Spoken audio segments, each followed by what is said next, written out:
Obviously, he's been a huge piece of this puzzle, and we talked about it. He sort of ingratiated himself from the minute he's got here, and he's one of the guys, and he's made some really good plays for us. And obviously, that last play was a huge one. I thought the book on him at Ole Miss was he was like a run stopper. He's been incredible against the pass, at least in these clutch moments. Is that a surprise or? No, I think Coach Summerall does a great job teaching all our linebackers, what their responsibilities are. And, there are some things, too, that all of our guys, we need to clean up, Jaquez included, that are maybe newer concepts for him in coverage. But, again, he seems to be, he rises up in those big moments, and that's what we need. And, again, he's a calming force on the sideline. Again, it's so much fun to come make corrections with this group because there's no anxiety on the sideline. They're all just ready. They want to get corrected. Okay, coach, we got it, and we're ready to rock. I'm sure you've already talked about the crowd, but did the crowd noise tonight allow you to do some things differently than you didn't plan to coming into the game? You know what? Not so much that it was different. The crowd noise made a huge difference. Again, all the false start penalties put us in some more optimal positions, that instead of being in third and short or third and medium, now all of a sudden you're in third and long, and now you can get a little bit more aggressive or unique in terms of how you attack an offense. Or instead of being in second and 2, now it's second and 7. I thought one of a big play for us specifically was I think it was the second quarter. They get a 9-yard. They make a 9-yard play. I think it might be the last play of the first quarter.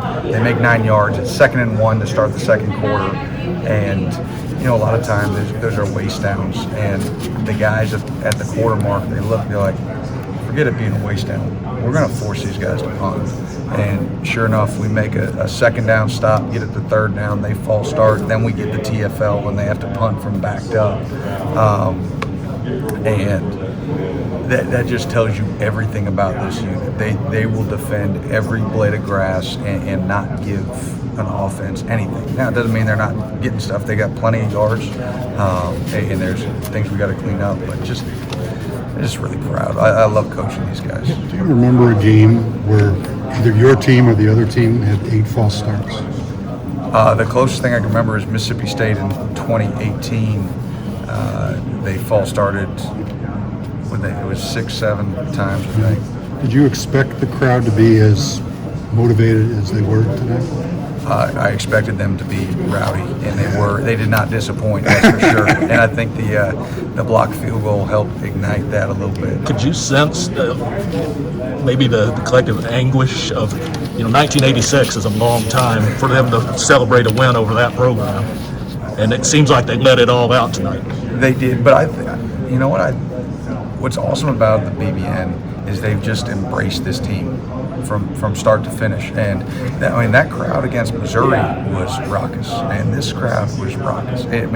This is one of the hard. I would not want to be an opposing offense coming in here when this stadium's packed, and these fans are great. That the sound sits on top of you. It makes it hard on defenses sometimes from a communication standpoint to get things relayed all the way across. But for all the false starts, we'll take it.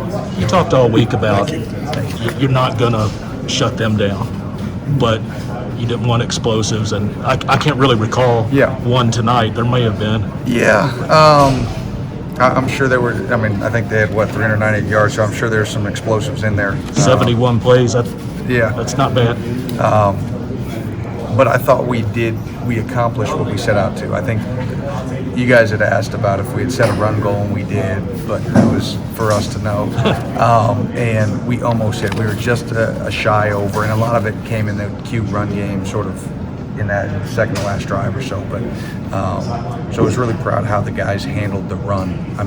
They were way under their 7.46 yards per carry, and I thought our guys did a nice job of tackling for the most part. There was the first drive was a little bit loose, or the first touchdown drive they had.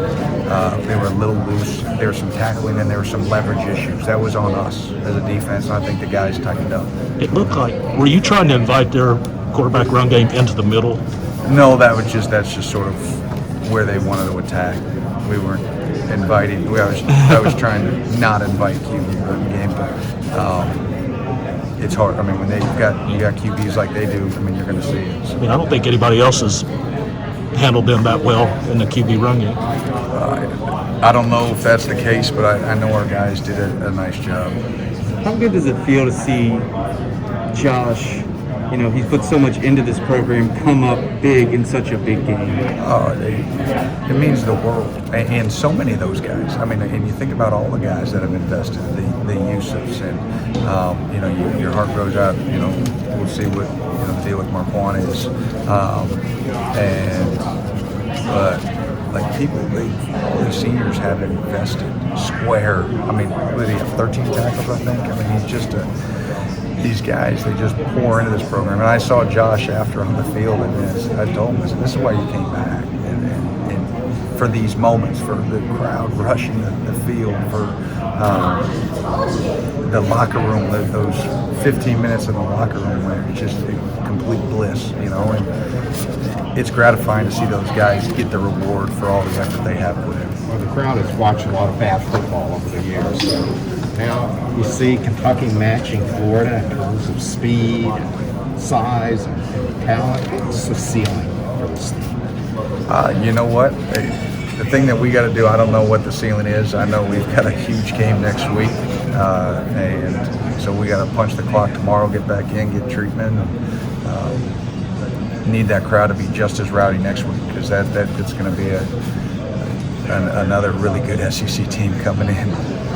Brad, I know we talk a lot about how important Josh is to this defense, but just talking to him, remind me, when you all beat Florida in 2018, he was here doing cancer treatments, couldn't even be at that game. Do you all even think anymore about just how far he's come and the impact he's had there? You know what? And this may be bad to say, you don't think about it anymore. I thought about it in 2019 and a little bit in 2020, but this year you don't even think about it. I mean, and the way he plays, it doesn't show any glimpses that he had fought that battle, and that's not to take away the battle that he fought, which was unbelievable, but the fact that he's worked so hard that you would never guess. And that's a testament to him. And I said it before. I mean, if I had to give him one word, it's War Daddy. That's what he is. He's a War Daddy. Given how thin you all got at middle linebacker back in the spring, how glad are you that free transfer rule got passed this year so you could add John West to this team? He's been a great addition, and him and Square complement each other so well. And then, you look at, Trevin Wallace getting in some big moments, and how about, going back to his old high school running back days, once he got the ball in his hand, he looked pretty natural, and that was such a huge momentum play, I think, for everybody, offense, defense, the fans, everybody. That was, and again, it goes back to who blocked it, Paschal. I mean, but he's like that on every field goal. If you watch, nobody watches field goal block other than coaches, but if you watch every field goal block, his effort is second to none. Liam may want to fight you for Trevin after watching him run. Can't have him. One last thing, JJ mentioned his interception that directly related to film room study. Is he that kind of guy that just kind of lives in there and watches? He is. You know what? And he's really growing in that area. And where it really turned is when he had the injury. He realized, okay, a lot of what I need to do is be film based, because I can't be physical. It's not until they clear me. The physical aspect of being a football player is sort of shut down. So how can I get better? Well, I can get better mentally. And he comes up every day early before meetings.